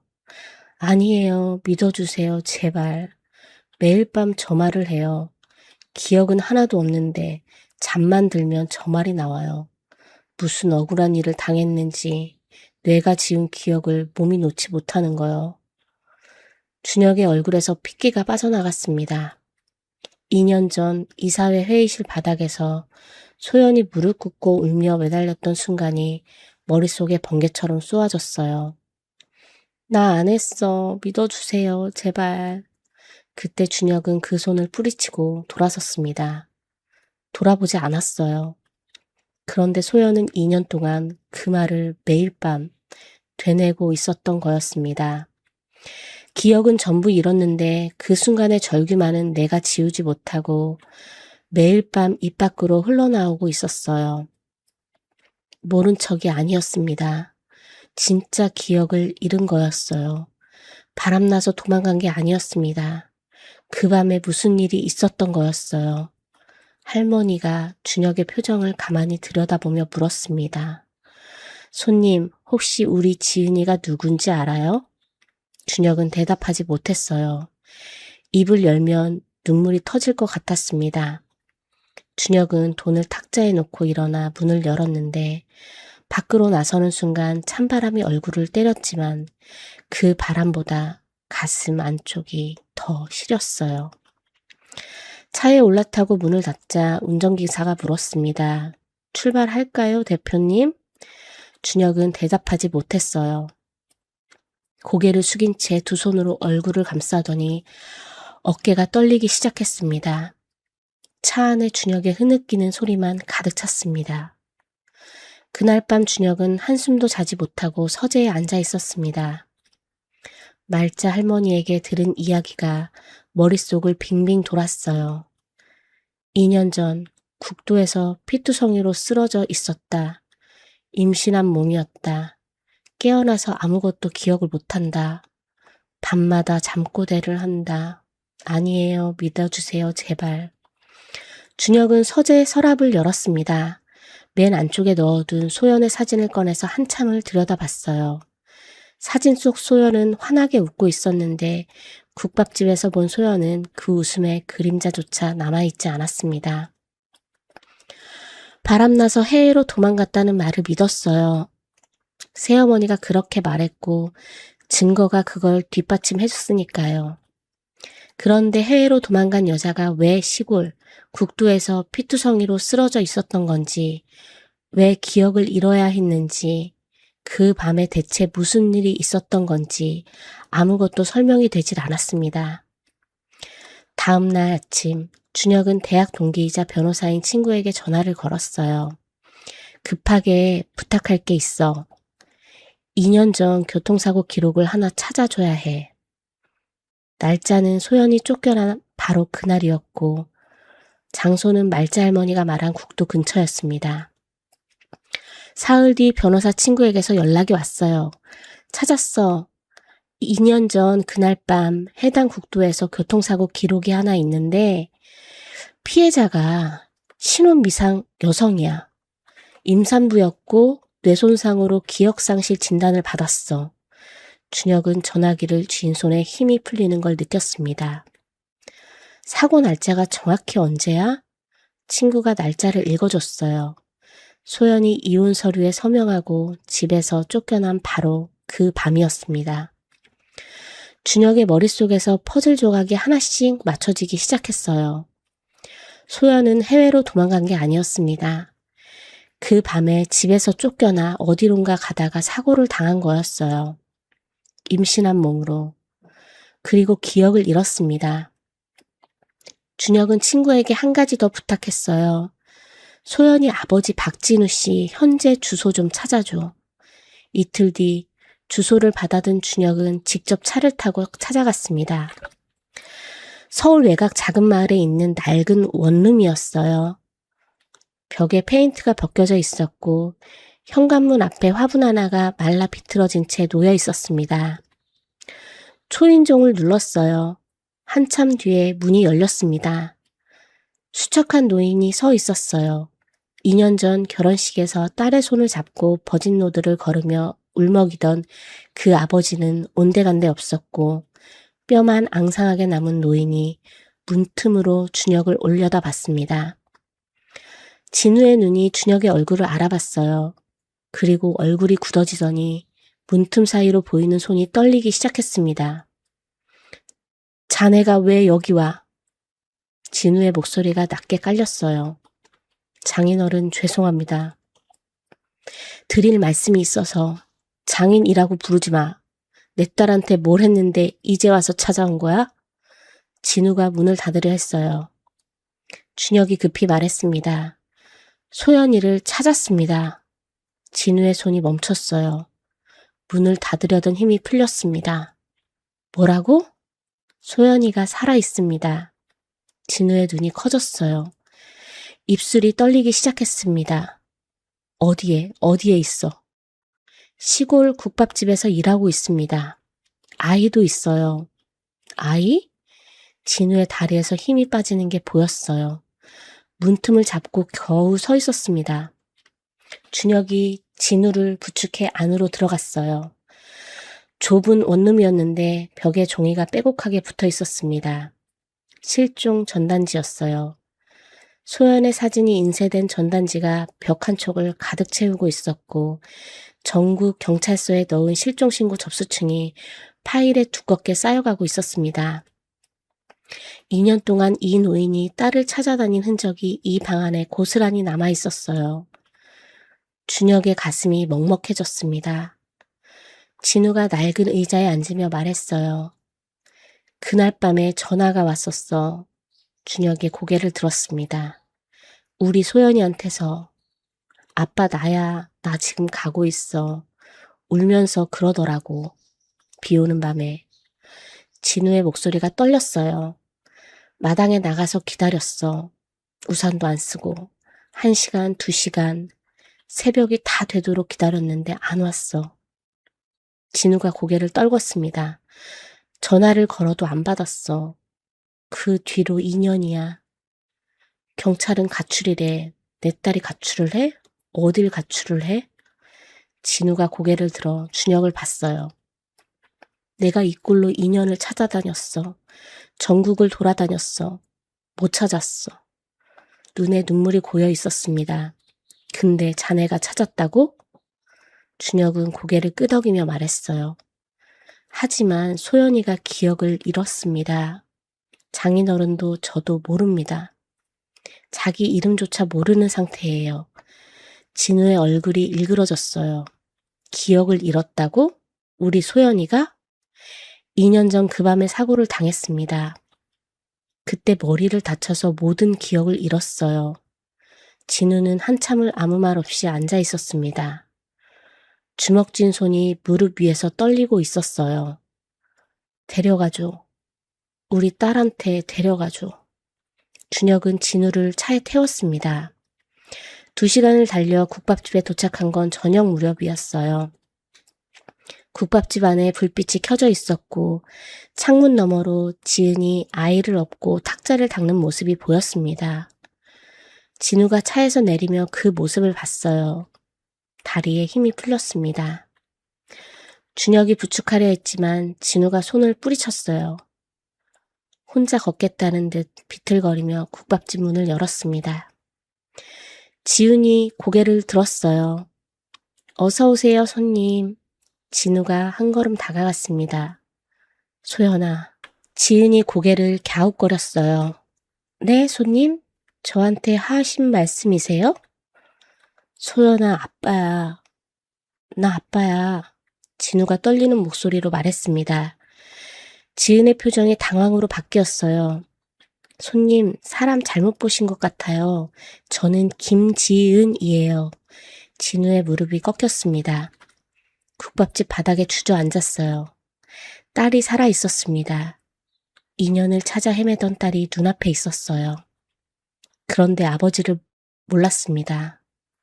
아빠라고 불러도 낯선 사람을 보는 눈이었어요. 진우가 두 손으로 얼굴을 감쌌습니다. 어깨가 크게 떨렸어요. 소리가 터져 나왔는데 울음인지 비명인지 알 수 없는 소리가 국밥집 안을 가득 채웠습니다. 지은은 놀라서 뒤로 물러섰고 등에 업힌 아이가 깜짝 놀라 울음을 터뜨렸어요. 말자 할머니가 주방에서 뛰어나왔습니다. 이게 무슨 일이야? 준혁이 할머니에게 다가가 조용히 말했어요. 할머니, 이분이 지은이 아버지예요. 진짜 아버지요. 할머니의 표정이 굳어졌습니다. 바닥에 주저앉은 진우를 내려다봤어요. 2년 동안 딸을 찾아다녔는데 여기 있었다는 걸 오늘 알았습니다. 준혁의 목소리도 떨리고 있었어요. 할머니가 진우 옆에 쪼그려 앉아 등을 쓸어줬습니다. 어르신 울지 마세요. 지은이가 무서워해요. 진우가 고개를 들어 딸을 봤어요. 지은은 겁먹은 표정으로 아이를 꼭 안고 벽 쪽에 서 있었습니다. 진우가 눈물을 닦으며 억지로 웃어 보였어요. 미안해, 놀랐지? 아저씨가 좀 이상하지? 지은이 조심스럽게 고개를 끄덕였습니다. 괜찮아, 괜찮아. 아저씨는 그냥 지나가던 사람이야. 진우가 웃으며 말했지만 목소리가 계속 갈라졌어요. 입꼬리가 올라가는데 눈에서는 눈물이 멈추지 않았습니다. 딸 앞에서 아버지라고 말하지 못하는 아버지의 얼굴이었어요. 말자 할머니가 진우에게 따뜻한 국밥을 한 그릇 내왔습니다. 진우가 숟가락을 들었는데 손이 떨려서 국물을 제대로 뜰 수가 없었어요. 지은이 그 모습을 보더니 조심스럽게 다가와 물수건을 내밀었습니다. 어르신, 손 좀 닦으세요. 진우가 물수건을 받아들며 지은의 손을 봤어요. 갈라진 손이었습니다. 찬물에 시린 국밥집 일을 하면서 거칠어진 딸의 손이었어요. 진우가 그 손을 잡고 싶었지만 참았습니다. 놀라게 하면 안 됐어요. 고마워, 아가. 진우가 작게 말했어요. 지은이 웃으며 돌아서서 주방으로 들어갔습니다. 그 뒷모습을 바라보며 진우의 눈에서 눈물이 다시 흘러내렸고 준혁은 국밥집 문 앞에 서서 그 장면을 말없이 지켜봤습니다. 바람나서 나간 게 아니었어요. 그 밤에 아버지한테 가다가 사고를 당한 거였습니다. 아버지한테 간다고 전화해놓고 도착하지 못한 채 2년을 잃어버린 거였어요. 그리고 아버지는 2년 동안 오지 않는 딸을 기다리며 현관문을 열어놓고 잠들었습니다. 준혁은 주먹을 꽉 쥐었어요. 이제 진실을 알아야 했습니다. 그 밤에 소연한테 무슨 일이 있었는지, 누가 이렇게 만들었는지 반드시 밝혀야 했어요. 준혁은 변호사 친구와 함께 2년 전 그 밤을 파헤치기 시작했습니다. 먼저 교통사고가 난 국도 주변 CCTV를 확보했는데 사고 직전 소연을 뒤쫓는 검은 차량 한 대가 찍혀 있었어요. 차량 번호를 추적하자 경영지원실장 태훈 명의의 법인 차량이었습니다. 그 다음은 2년 전 이사회에서 공개됐던 증거들을 하나하나 뜯어봤어요. 호텔 합성 영상의 원본을 복구하자 편집 흔적이 선명하게 드러났고 영상 속 남자의 신원을 추적하니 태웅이 고용한 배우였습니다. 소연 명의 비자금 계좌는 개설 당일 소연의 출입 기록을 확인해 보니 그 시간에 소연은 회사에서 근무하고 있었어요. 본인이 직접 개설할 수 없는 계좌였던 겁니다. 소연 핸드폰의 포렌식 분석에서는 가짜 메신저 대화를 심어놓은 흔적이 고스란히 남아 있었어요. 불륜도 횡령도 처음부터 끝까지 전부 조작이었습니다. 그리고 변호사 친구가 더 깊게 파고들었어요. 준혁의 친어머니 강명희 사망 당시 병원 기록을 입수했는데 사망 직전 혈중 약물 농도가 처방의 3배였습니다. 당시 간병인은 차미선이었어요. 아버지 태호 회장의 최근 건강검진 기록에서도 미량의 약물이 지속적으로 검출되고 있었습니다. 준혁의 손이 떨렸어요. 시어머니 미선이 친어머니를 죽이고 아버지를 병들게 하고 아내에게 누명을 씌우고 자기한테 거짓말을 해왔던 겁니다. 모든 증거가 모였어요. 하지만 한 가지가 더 남아 있었습니다. 준혁은 말자 할머니를 찾아가 소연의 가방을 받았어요. 할머니가 2년간 장록 깊숙이 보관해뒀던 그 가방이었습니다. 지퍼를 열자 옷가지 몇 벌 사이로 낡은 다이어리가 보였어요. 표지가 너덜너덜했고 모서리가 수백 번 열고 닫은 흔적으로 둥글게 달아 있었습니다. 준혁은 떨리는 손으로 첫 장을 펼쳤어요. 삐뚤빼뚤한 어린아이 글씨가 눈에 들어왔습니다. 언젠간 행복해지자 소연아. 어린 시절 소연이 자기 자신한테 쓴 문장이었어요. 준혁은 페이지를 넘겼습니다. 결혼 후 소연이 적은 일기들이 이어졌어요. 오늘도 행복했다. 내일도 행복할 것 같다. 이 사람과 함께라면. 시장에서 국밥 먹으며 웃었던 날, 도시락 2개를 싸며 콧노래를 불렀던 아침, 밤마다 남편 옆에서 다이어리를 쓰며 하루를 마무리했던 날들이 한 장 한 장 적혀 있었습니다. 그러다 글씨가 달라지기 시작했어요. 비자금을 발견한 날의 일기는 글씨가 떨리고 있었고, 시어머니와 태웅의 분류를 목격한 날은 볼펜 자국이 종이에 깊게 패여 있었습니다. 마지막 페이지에서 준혁의 손이 멈췄어요. 여보, 나 정말 안 했어. 그리고 우리 아기가 생겼어. 당신이 이거 볼 일은 없겠지만 그래도 적어둘게. 나는 당신밖에 없었어. 글씨가 중간부터 심하게 흔들렸고 종이 위에 동그랗게 번진 자국이 여러 개 남아 있었습니다. 소연이 울면서 쓴 거였어요. 쫓겨나던 마지막 밤, 아무도 믿어주지 않는 세상에서 유일하게 남은 이 다이어리에 마지막 말을 남긴 거였습니다. 준혁은 다이어리를 아는 채 고개를 떨궜어요.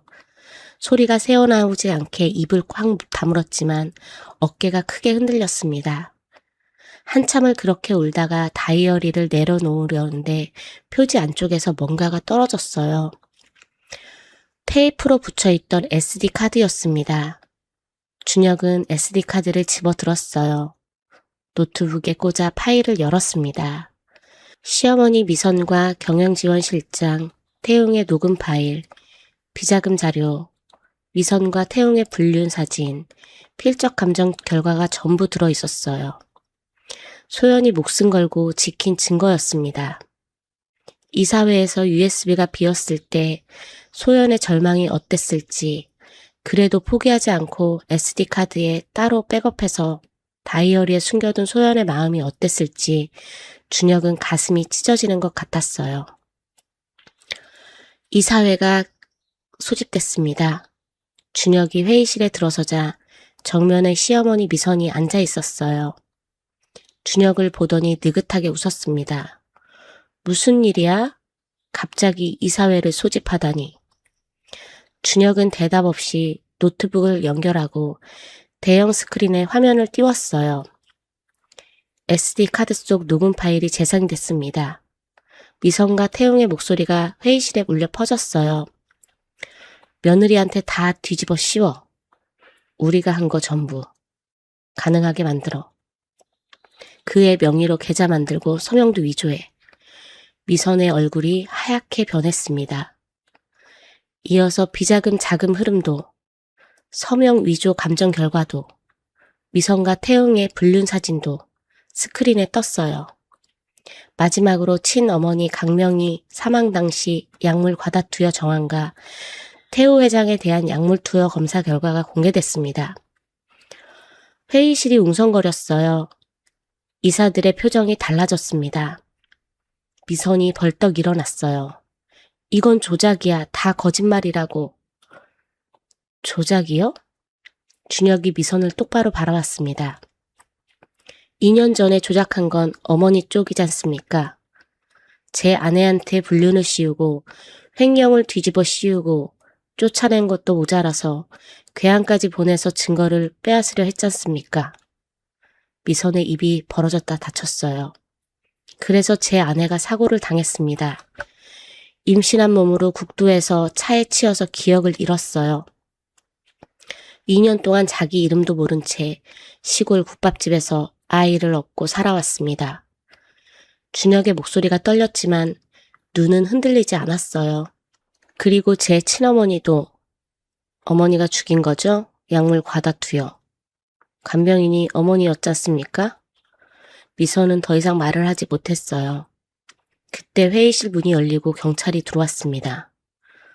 차미선 씨, 정태웅 씨, 살인, 살인미수, 횡령, 문서 위조 혐의로 긴급 체포합니다. 미선이 뒤로 물러서며 소리쳤어요. 이럴 순 없어. 나는 이 집안 안주인이야. 경찰이 미선의 손목에 수갑을 채웠습니다. 미선이 발버둥 쳤지만 소용없었어요. 태웅도 함께 체포됐습니다.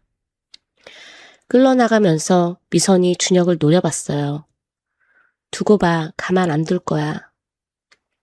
회의실 문이 닫히고 미선의 목소리가 복도 저편으로 멀어져 갔습니다. 태호 회장이 의자에서 천천히 일어났어요. 온몸이 떨리고 있었습니다. 3년간 약물에 의해 흐려졌던 눈이 지금은 또렷하게 아들을 바라보고 있었어요. 준혁아, 내가 어리석었다. 그 여자한테 속아서 내 어머니도 소연이도. 태호 회장의 목소리가 갈라졌습니다. 준혁은 아버지에게 다가가 팔을 잡았어요. 아버지도 피해자예요. 지금은 이것부터 하셔야 됩니다. 건강부터 회복하세요. 준혁은 회사를 나와 곧장 차에 올라탔습니다. 국밥집으로 향했어요. 2시간을 달려 도착한 국밥집에는 저녁 불빛이 켜져 있었습니다. 문을 열고 들어서자 지은이 아이를 업고 설거지를 하고 있었어요. 아버지 진우가 구석자리에 앉아 손녀를 바라보고 있었고 말자 할머니가 주방에서 국밥솥을 저으며 콧노래를 흥얼거리고 있었습니다. 준혁은 지은에게 다가가 낡은 다이어리를 내밀었어요. 이거 당신이 쓴 거예요. 지은이 젖은 손을 앞치마에 닿고 다이어리를 받아들었습니다. 오래된 다이어리의 표지를 천천히 열었어요. 첫 장에는 삐뚤빼뚤한 글씨가 보였습니다. 언젠간 행복해지자 소연아. 지은의 손가락이 그 글씨 위를 천천히 따라갔어요. 기억이 돌아온 건 아니었습니다. 하지만 눈물이 흘러내렸어요. 왜 우는지 자신도 모르겠는데 이 글씨를 보면 가슴 안쪽에서 뜨거운 게 치밀어 올라와 숨을 쉴 수가 없었습니다. 손가락이 한 글자 한 글자를 더듬을 때마다 눈물이 다이어리의 위로 뚝뚝 떨어졌어요. 아버지 진우가 자리에서 일어나 지은에게 다가갔습니다. 떨리는 손으로 딸의 손을 잡았어요. 지은이 고개를 들어 진우를 바라봤습니다. 기억은 없었어요. 하지만 이 사람의 손을 잡으면 왜인지 안전하다는 느낌이 가슴 깊은 곳에서 올라왔습니다. 거칠고 큰 손이었는데 이상하게 무섭지가 않았어요. 지은의 입에서 한마디가 나왔습니다. 아빠. 자기가 왜 그 말을 했는지 지은도 몰랐어요. 기억이 시킨 게 아니었습니다. 머리가 아니라 가슴이 먼저 알아본 거였어요. 진우가 무너졌습니다. 딸의 손을 잡은 채 고개를 떨구고 울었는데 이번에는 소리를 죽이지 않았어요. 2년을 참았던 눈물이 한꺼번에 터져 나왔습니다. 말자 할머니가 주방에서 나와 그 모습을 바라보다가 앞치마로 눈물을 닦았어요. 준혁은 지은 앞에 무릎을 꿇었습니다. 미안합니다. 내가 당신을 이렇게 만들었습니다. 지은이 준혁을 바라봤어요. 모르는 사람이었습니다. 하지만 이 사람이 우는 걸 보니까 가슴이 아팠어요. 왜인지 이 사람의 눈물을 닦아주고 싶었습니다. 지은의 손이 무의식적으로 올라가 준혁의 볼에 닿았어요. 기억은 돌아오지 않았습니다. 하지만 이 사람의 볼에 손을 대는 이 동작이 너무 자연스러워서 마치 수천 번 해본 것처럼 익숙해서 지은 자신이 놀랐어요. 국밥집 안에 울음소리가 가득 찼습니다. 할머니도 진우도 준혁도 울고 있었고 지은은 왜 우는지 모르겠지만 멈출 수가 없었어요. 등에 업힌 아이가 엄마의 등에서 고개를 빼꼼 내밀더니 준혁을 보며 방긋 웃었습니다. 그로부터 석 달이 흘렀습니다. 재판이 열렸어요. 시어머니 미선은 살인, 살인미수, 횡령, 문서 위조 등 혐의로 무기징역을 선고받았고 경영지원실장 태웅은 공동정범으로 징역 15년을 선고받았습니다.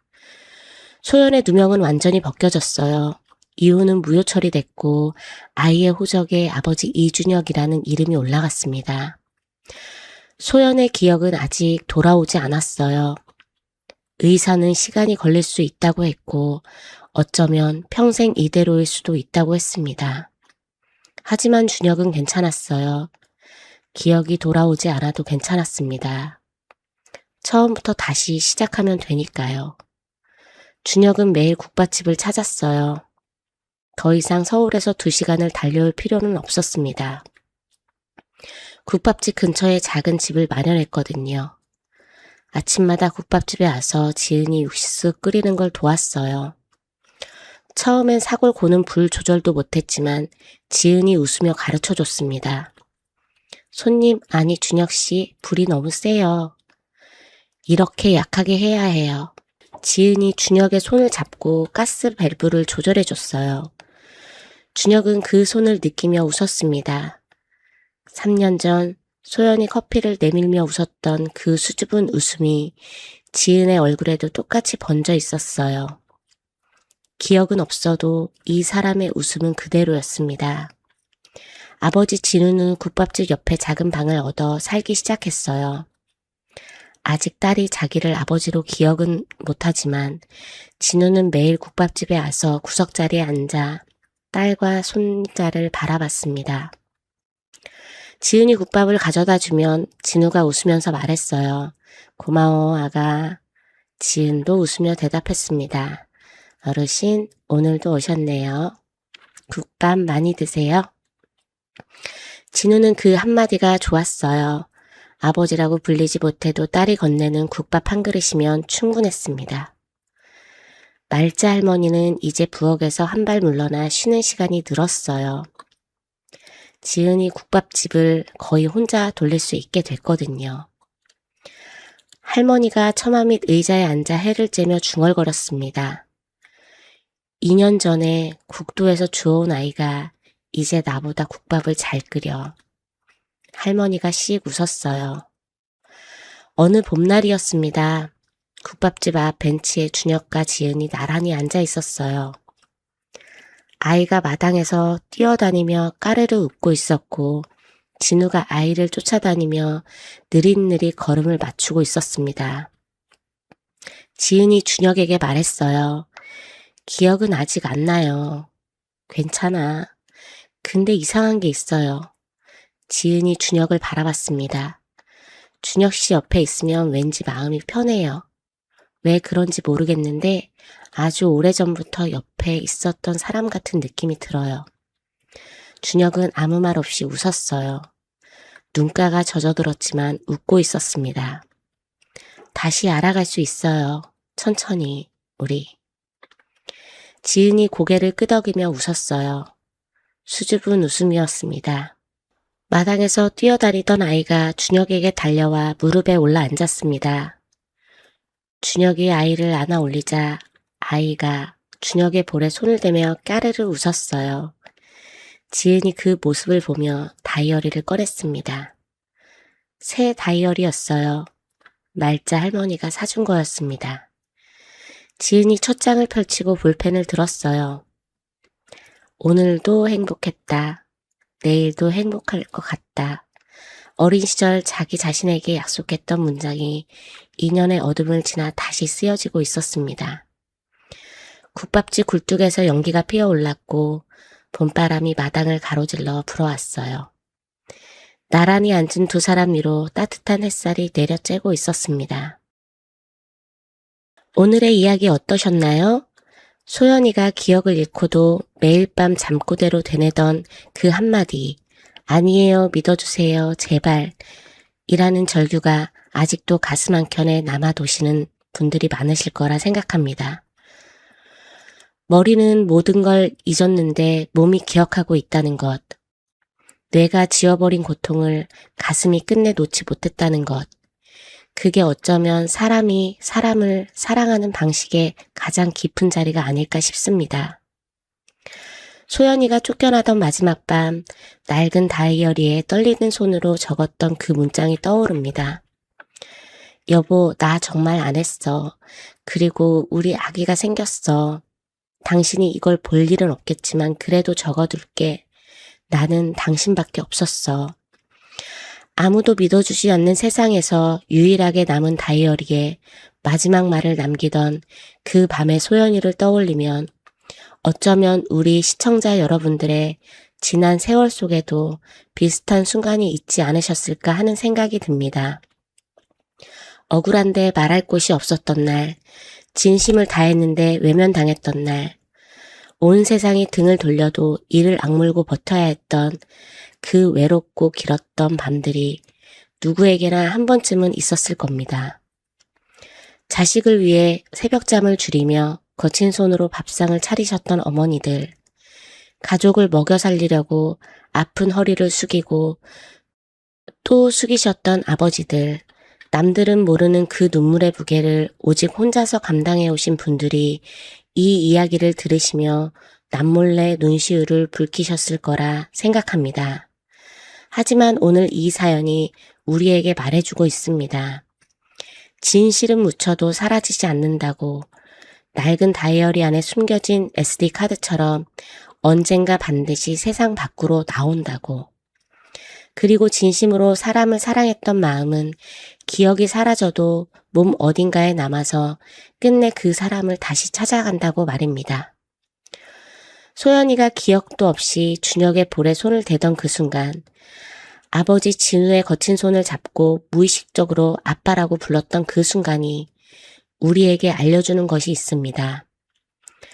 세상이 아무리 차갑고 억울한 일로 가득 차 있어도 사랑했던 시간은 절대 헛되지 않았다는 것을요. 여러분께서 평생을 바쳐 흘리신 땀방울과 남몰래 삼키신 눈물은 결코 사라지지 않습니다. 그 모든 헌신과 사랑은 보이지 않는 곳에서 단단한 뿌리를 내리고 있었고, 지금 이 순간에도 여러분의 자녀와 가족들의 삶 속에서 가장 따뜻한 열매로 익어가고 있을 겁니다. 이제는 평생 짊어지고 오신 그 무거운 짐을 조금은 내려놓으셨으면 좋겠습니다. 소연이가 2년의 어둠을 지나 새 다이어리에 다시 적은 그 문장처럼 오늘도 행복했다, 내일도 행복할 것 같다, 여러분의 남은 인생 여정에도 그 문장이 매일매일 새겨지는 따스하고 평안한 날들만 가득하시기를 두 손 모아 진심으로 기원합니다. 오늘의 이야기가 가슴 깊은 곳에 작은 울림을 남겨드렸다면 구독과 좋아요를 살포시 눌러주시길 부탁드립니다. 여러분께서 남겨주시는 따뜻한 댓글 한 줄은 저희가 사연을 만드는데 큰 힘이 됩니다. 곁에 계신 소중한 분들께도 이 영상을 공유해 주셔서 이 따뜻한 감동을 함께 나누어 보시는 건 어떨까요? 늘 건강이 최고입니다. 식사 거르지 마시고 오늘 하루도 기분 좋고 행복한 일들만 가득 넘쳐나시기를 간절히 바랍니다. 지금까지 인생 한편 드라마였습니다. 감사합니다. 영상이 좋았다면 구독과 좋아요 눌러주세요.